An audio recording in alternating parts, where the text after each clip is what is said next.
Assalamualaikum warahmatullahi wabarakatuh. Perkenalkan, nama saya Lia Rahmawati. NIM saya 1812122082. Di sini saya akan melanjutkan presentasi dari teman saya, yaitu tentang rekrutmen. Baiklah, berikutnya yaitu ada rekrutmen internal. Biasanya rekrutmen internal ini memilih karyawan dari dalam sumber. Baiklah, berikutnya ada rekrutmen internal. Nah, di sini sumber dari rekrutmen internal itu yaitu adalah karyawan yang akan mengisi lowongan kerja yang diambil dari dalam perusahaan dengan cara memutasikan atau pemindahan karyawan yang memenuhi spesifikasi pekerjaan jabatan itu. Pemindahan karyawan itu baik yang bersifat vertikal atau promosi ataupun demosi maupun bersifat horizontal. Jika masih ada karyawan yang memenuhi spesifikasi pekerjaan, sebaiknya pengisian jabatan tersebut diambil dari dalam perusahaan, khususnya untuk jabatan manajerial. Keuntungan dari rekrutmen internal itu, yang pertama lebih murah, yang kedua lebih cepat, yang ketiga waktu orientasi lebih singkat, yang keempat meningkatkan motivasi kerja, yang kelima memungkinkan penilaian kemampuan yang lebih tepat. Lalu ada rekrutmen internal. Kelemahannya yaitu membatasi masuknya pemikiran-pemikiran baru, menghambat usaha untuk meningkatkan keanekaragaman tenaga kerja. Lalu ada memperkecil kelompok pelamar potensial.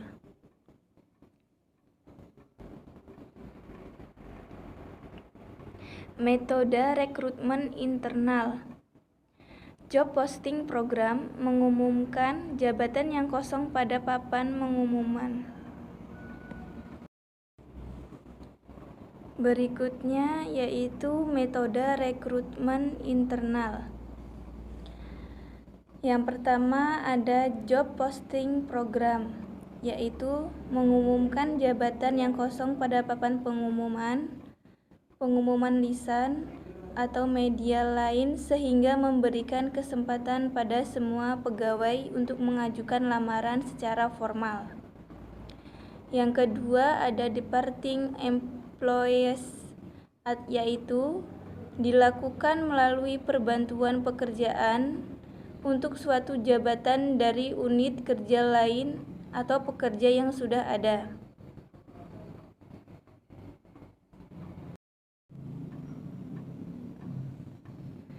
Lalu ada rekrutmen eksternal. Keuntungannya dari rekrutmen eksternal yaitu jumlah calon karyawan yang lebih besar. Yang kedua, membantu meningkatkan jenis tenaga kerja. Yang ketiga, mendorong masuknya pemikiran baru.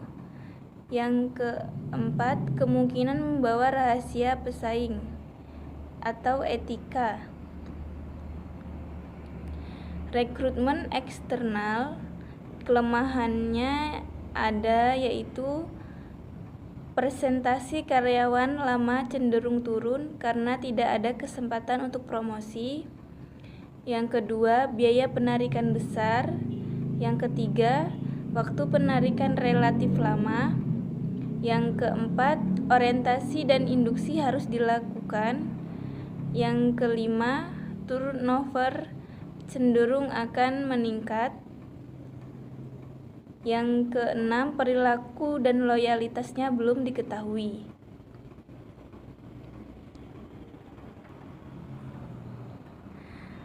Untuk sumber eksternal dapat dilakukan dengan cara sebagai berikut.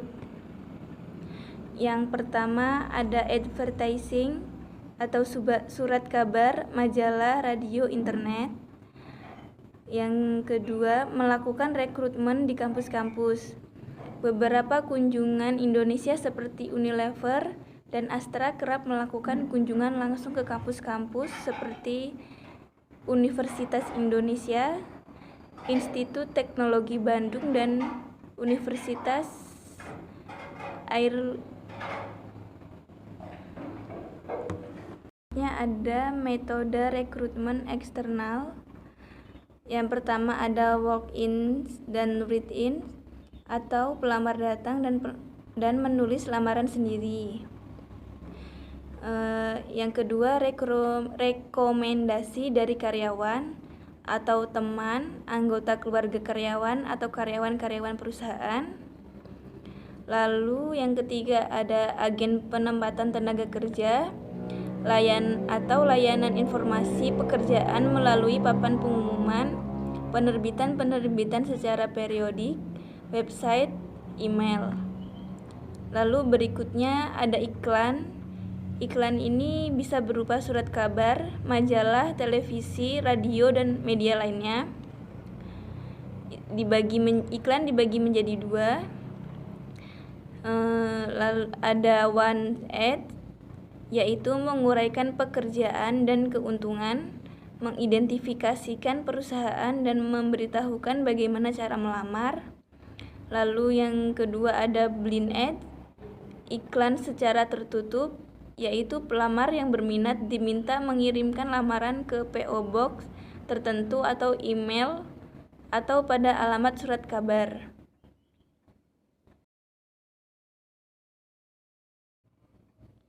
Baiklah, berikutnya masih ada metode rekrutmen eksternal, yaitu Departemen atau Dinas Tenaga Kerja, lalu Executive Search Firms atau Headhunters. Yang ketiga ada organisasi profesi atau keahlian, lalu ada asosiasi pekerja, kemudian program pelatihan kerja,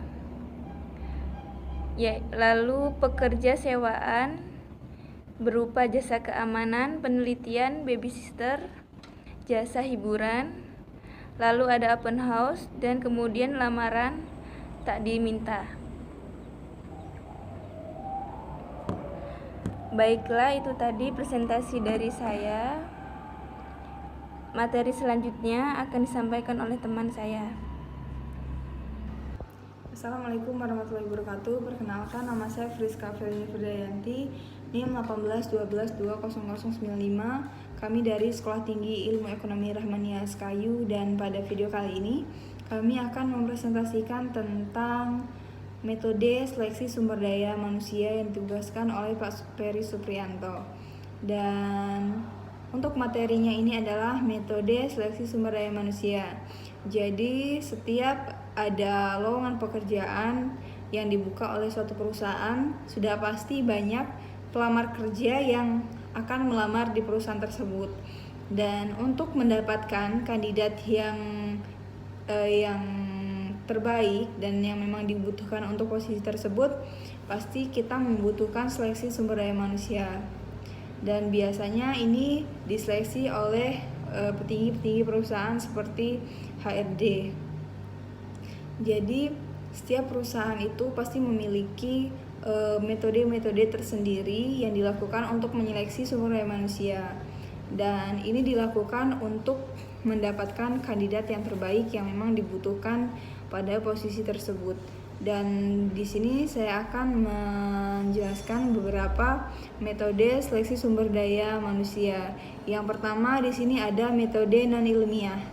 Metode non-ilmiah ini adalah seleksi yang dilakukan dengan pemilihannya tidak berdasarkan kepada kinerja dan standar ataupun spesifikasi jabatan, tetapi hanya dengan perkiraan pengalaman kerja. Jadi metode non-ilmiah ini adalah metode seleksi sumber daya manusia yang dilihat dari pengalaman kerjanya. Biasanya semakin banyak pengalaman kerja, kemungkinan semakin bertambah juga pengalaman atau pengetahuan dari pelamar pekerja tersebut. Yang selanjutnya ini adalah adapun kelemahan dari metode non ilmiah ini adalah tidak mempunyai pegangan yang pasti akan atau tetap seorang karyawan untuk memangku jabatan. Jadi kita hanya bisa melihat dari pengalaman kerjanya.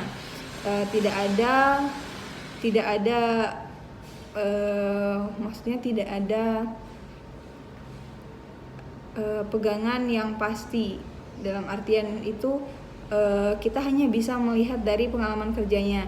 Ketika pengalaman kerjanya biasanya ada surat pengalaman yang dikeluarkan oleh kantor-kantor sebelumnya, dan itu menyatakan bahwa pelamar kerja tersebut memang memiliki kinerja yang cukup baik. Dan biasanya metode non ilmiah ini mempunyai beberapa persyaratan untuk dipertimbangkan, seperti surat lamaran pekerjaan, ijazah terakhir, surat pengalaman pekerjaan, referensi atau rekomendasi. Kemungkinan biasanya ada kepala perusahaan yang memberikan rekomendasi ataupun referensi. Dan yang terakhir, untuk memastikan langsung itu biasanya juga diadakan interview.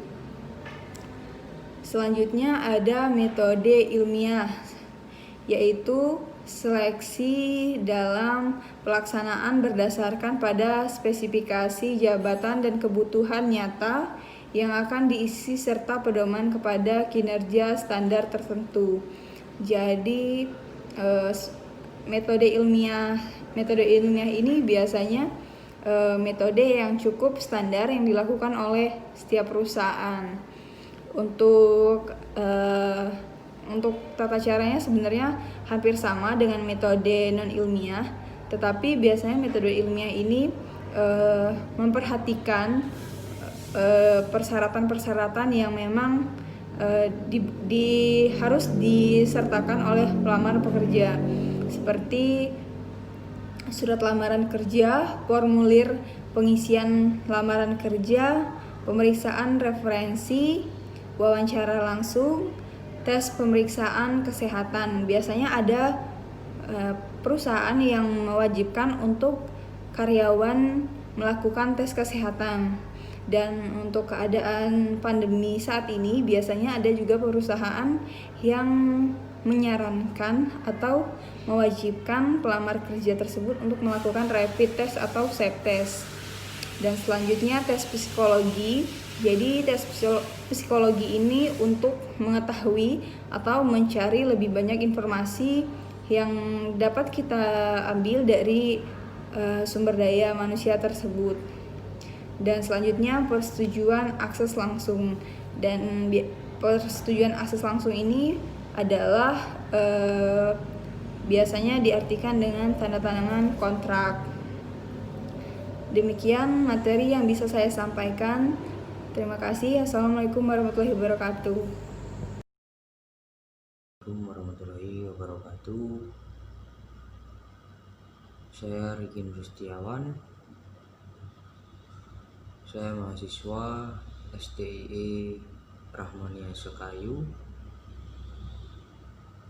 yang berkuliah di kampus di Sungai Lilin, mengambil jurusan S1 Manajemen yang sekarang di semester 5 dengan NIM 181220080. Baik, di sini saya akan membawakan salah satu materi dari mata kuliah sumber daya manusia, atau yaitu manajemen sumber daya manusia yang diasuh oleh Bapak Ferry.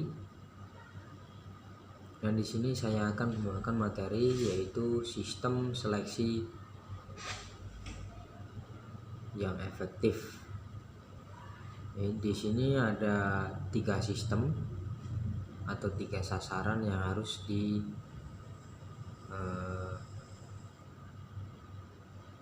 dilaluinya. Yang pertama yaitu keakuratan, yang kedua keadilan, dan yang ketiga keyakinan. Yang pertama itu keakuratan, yaitu artinya kemampuan dari proses seleksi untuk secara tepat dapat memprediksi kinerja pelamar. Di sini dimaksud yaitu tentang kedisiplinannya, tentang skillnya, pokoknya yang menyangkut pada pekerjaan yang mau diposisikannya. Yang kedua yaitu keadilan, artinya memberikan jaminan bahwa setiap pelamar yang memenuhi persyaratan diberi kesempatan yang sama di dalam sistem seleksi. Ini di sini harus secara jujur dan yang pasti tidak ada yang namanya itu masih saudara saya dan ataupun apalah itu. Kalau memang orang yang melamar itu ada skill dan memang berkompeten, itu memang harus diterima dan yang jelas diberi kesempatan untuk menempati posisi yang dibutuhkan tersebut. Yang ketiga yaitu keyakinan, artinya taraf orang yang terlibat dalam proses seleksi yakin akan manfaat yang diperoleh. Dan tujuannya untuk diadakannya seleksi yang efektif ini yaitu agar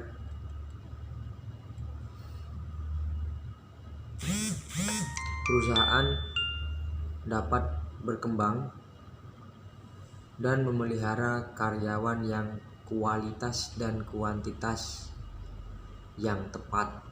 Ini contohnya seperti karyawan baru harus memenuhi persyaratan yang dibutuhkan. Itu manfaatnya seperti ini. Dalam mengurangi absensi atau kehadirannya itu tidak ada yang namanya kekurangan dalam fisiknya. Contohnya kesehatannya itu untuk medis, terus yang namanya juga perusahaan itu harus kuat, tidak ada kekurangan. Untuk memajukan perusahaan itu harus memilih karyawan yang memang mempunyai skill dan fisik yang kuat. Contohnya nih, seperti di lapangan itu kan tidak menentu untuk masalah cuaca ataupun kendala yang lainnya. Itu kalau karyawannya itu tidak lemah, itu kuat, itu akan mengurangi biaya seperti BPJS, terus pekerjaannya itu cepat selesai, tidak ada kendala, dan yang lainnya. Mungkin itu saja penjelasan dari saya untuk materi seleksi sistem seleksi. Mungkin itu saja, lebih dan kurangnya saya mohon maaf. Saya akhiri, wassalamualaikum warahmatullahi wabarakatuh. Dan yang jelas diberi kesempatan untuk menempati posisi yang dibutuhkan tersebut. Yang ketiga yaitu keyakinan, artinya taraf orang yang terlibat dalam proses seleksi yakin akan manfaat yang diperoleh. Dan tujuannya untuk diadakannya seleksi yang efektif ini yaitu agar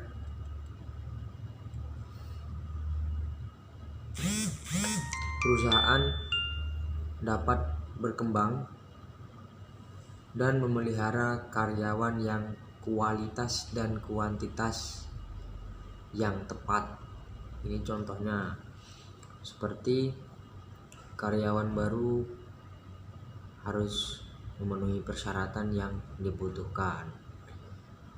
Itu manfaatnya seperti ini. Dalam mengurangi absensi atau kehadirannya itu tidak ada yang namanya kekurangan dalam fisiknya. Contohnya kesehatannya itu untuk medis, terus yang namanya juga perusahaan itu harus kuat, tidak ada kekurangan. Untuk memajukan perusahaan itu harus memilih karyawan yang memang mempunyai skill dan fisik yang kuat. Contohnya nih, seperti di lapangan itu kan tidak menentu untuk masalah cuaca ataupun kendala yang lainnya.